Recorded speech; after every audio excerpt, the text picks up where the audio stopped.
get into this post game interview from the New York Liberty versus the Lynx post game. And let me tell you something, man. The New York Liberty dropped the ball. How do you lose a game like that? How do you lose a game like that? It was, don't get me wrong, it was an exciting game. Exciting game. But I'm about to give you my reaction and analysis to this post game so you can really understand, and we can listen from the head coach from the New York Liberty, a couple of the players from the New York Liberty, and we're going to go into the reaction even from the Minnesota Lynx. But let's kind of go ahead and get into this, man. I'll give you my thoughts on this game one loss by the New York Liberty. Box score? Do you have any box scores? Okay, here's. Doug, you wanna go? First row to your left. Stewie, obviously it was not the outcome you guys wanted.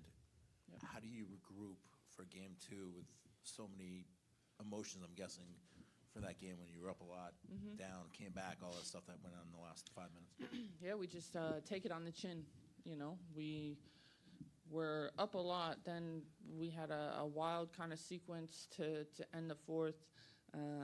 Didn't start overtime great. I had a great look at the end, and I didn't make it. But I think that this is a series, and we wanted to really win, obviously, for home court.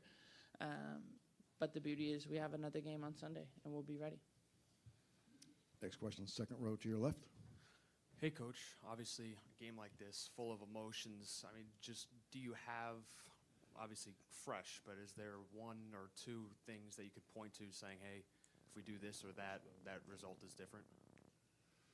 Yeah, it's probably a lot of things. You know, I'd probably give you a better answer tomorrow, but I just thought it went away from our principles of play. But, you know, I think we had a great first quarter, and they lifted up the energy, and they out-hustled us.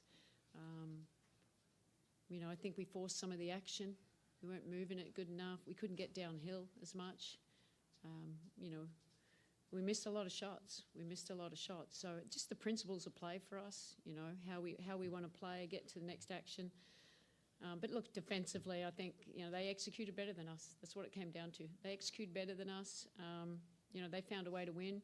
They made some big shots, timely shots when they needed to. But, yeah, so we're disappointed. I mean, we have to be better. We're a better team than what we showed today.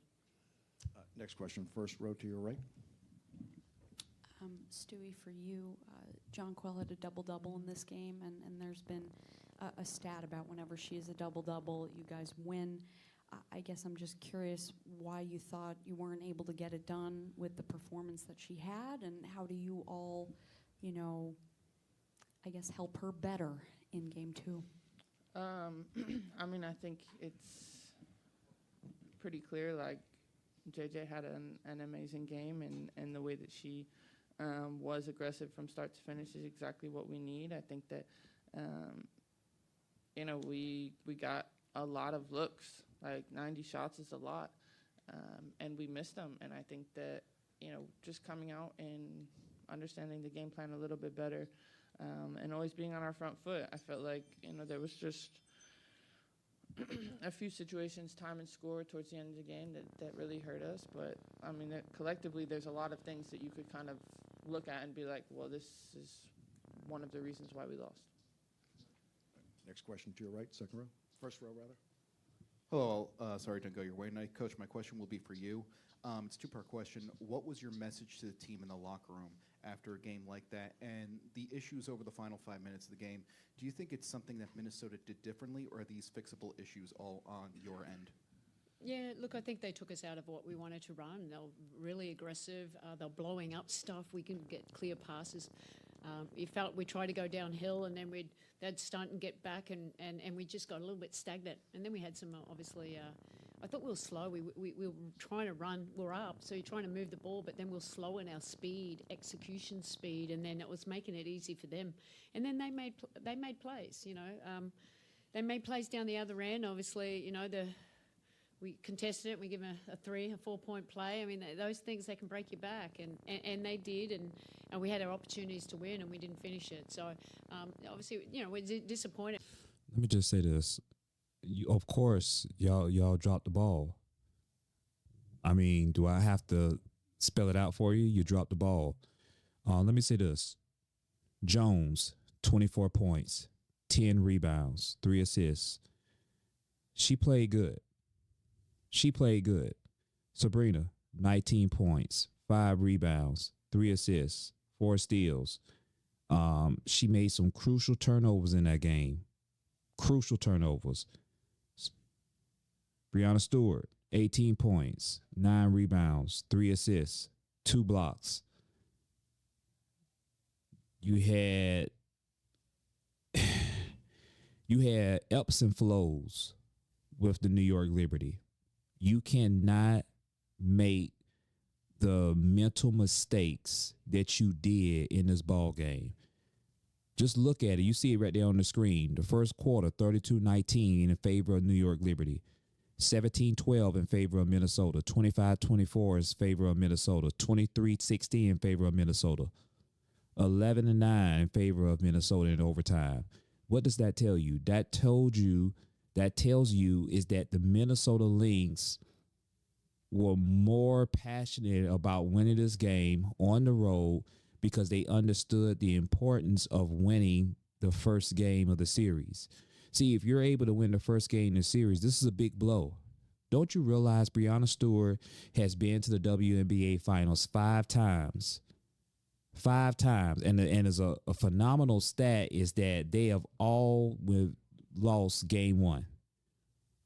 Breanna Stewart, the New York Liberty. Always lost the first game in the WNBA Finals. Now, that does says a little bit about the greatness of Breanna Stewart, but your window of opportunity is closing very fast. This might be it.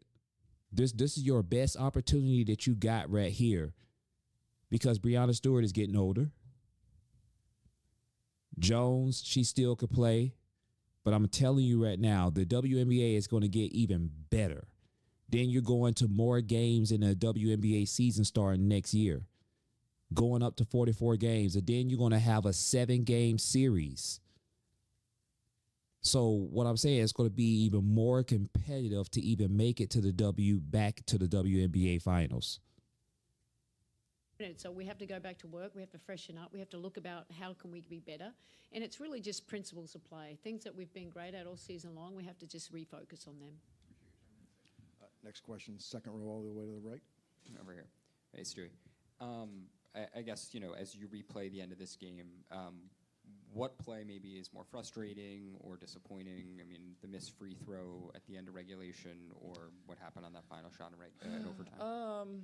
That was a crucial missed free throw. I mean, I think the missed free throw, just because. I believe that's going to haunt Breanna Stewart. That's definitely going to haunt her, and I know that's on the edge of her head, like, I missed that free throw. If she hit that free throw, they basically win that game. They win the game. But by you missing that free throw, you kept the Minnesota Lynx alive, and you gave them an opportunity to send the game to overtime. It was tough. Tough shot. Tough free throw, but it's a free throw, and you missed it. You got to hit it. Then we had the opportunity to go up 1, but even still, at the end of overtime, I had probably one of my cleanest looks and didn't make it. Next question, all the way to the right in the back. That's John, tough. You can see it on got the off to face. a really hot start, and you finished really strong. Did you find them making any adjustments or doing anything kind of in the middle of the game? I mean, they switched with us a little bit more to try to, stop us from going downhill.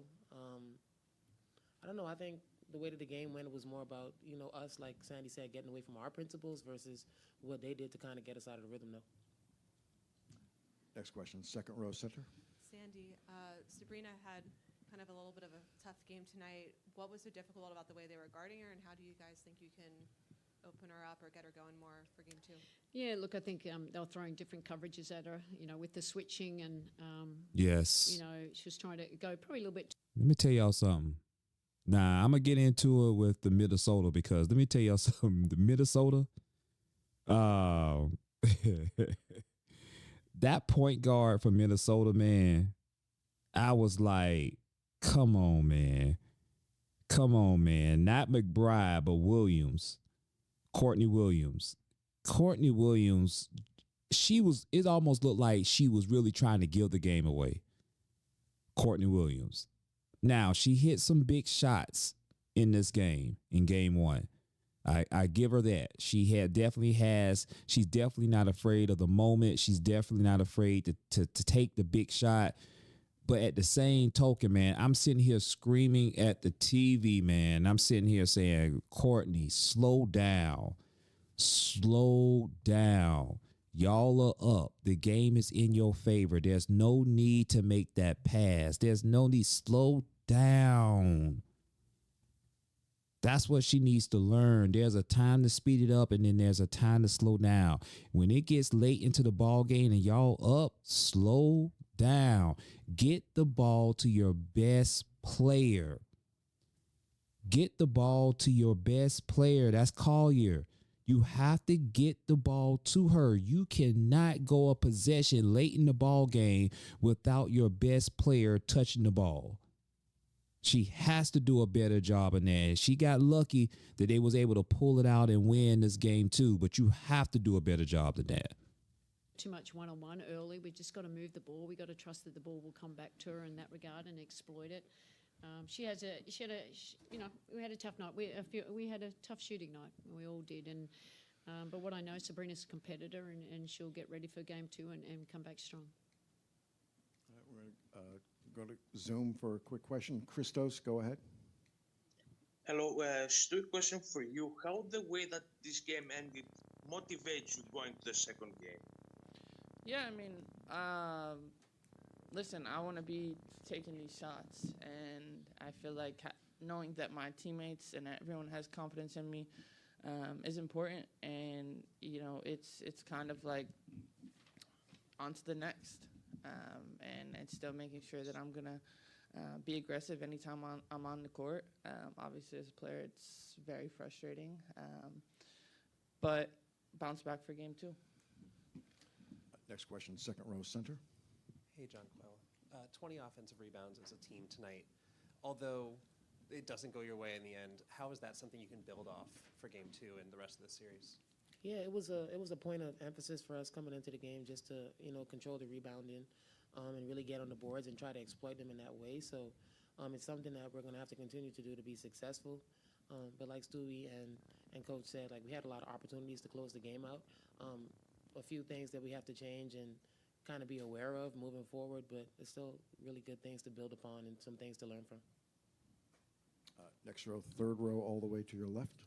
Coach, you talk about the principles of play and how the pace you played with to start this game really affected them so much, and then your rebounding.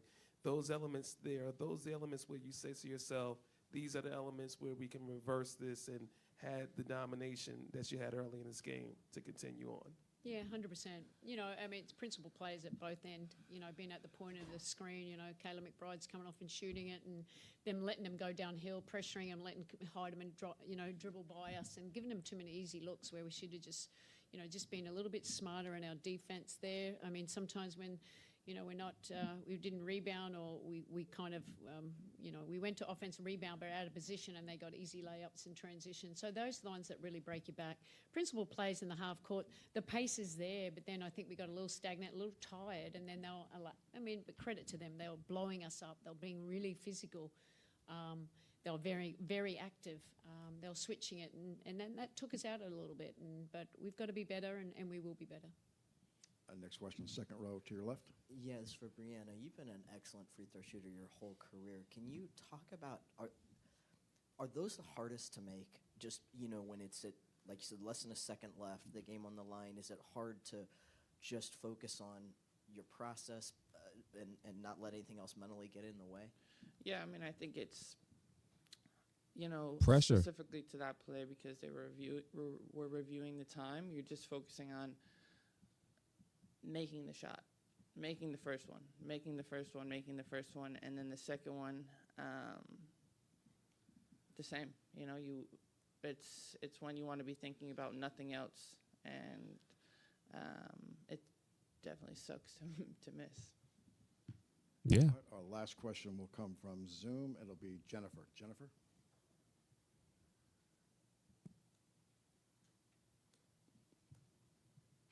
Come on, person with the Last one will Zoom. be Nikias. Jennifer Porty from Let's Talk Women in Basketball. Despite the loss, you guys had a really strong start. What positives can you take away from this game? I think just the start we did have, we put up 32 points. We were very intentional playing defense. We were making it really hard for them to score some easy baskets. We were making shots. We were moving the ball really quick. But, you know, they went to another level. So they kind of took us out of a rhythm, kind of, you know, not surprised us. We knew that what they're capable of doing. And there you have it. Let me just tell you this, man. I think at the end of the day, the New York Liberty has to take advantages of every possession when it gets down to the end of the game. Give a lot of credit to the Minnesota Lynx. Give a lot of credit to that coach of the Minnesota Lynx. See, this is what separates bad coaches from good coaches to great coaches. This lady has not won 4 Coach of the Years for no reason. This woman knows how to make adjustments on the fly. And a lot of credit goes to the Minnesota Lynx coach for her understanding what New York Liberty were trying to do, but give a lot of props for her for making the adjustments for her team so that way they can flourish. And Courtney Williams, even though I was screaming at the window, I was screaming at the TV, man, but give a lot of props for hers. Courtney Williams had 23 points, 5 rebounds, and 5 assists. So she's definitely not afraid to take the big shots. This is something that she has a lot of passion. She just need to know when to slow it down and not turn the ball over. If she does that, I'm going to tell you something, the Minnesota Lynx wins this game convincingly, in my opinion. But other than that, they won the first game. Let's see what the New York Liberty is made of in game 2, and we'll see if they're going to be still affected by this game 1 loss, because it was a devastating loss for the New York Liberty. I don't care what anybody says. That was a devastating loss, and that could be the loss that you know, they end up losing this series, because you're going to go back to this game and you're going to say to yourself, the New York Liberty should have won this game, and they let this game get away from them, and it might cost them the series. But we'll see. Y'all let me know in the comment section who you got in the WNBA Finals. Do you have the Minnesota Lynx winning this series, or do you have the New York Liberty being able to come back and rebound and get back into this series and win this series? Let me know in the comment section. I want to hear from you.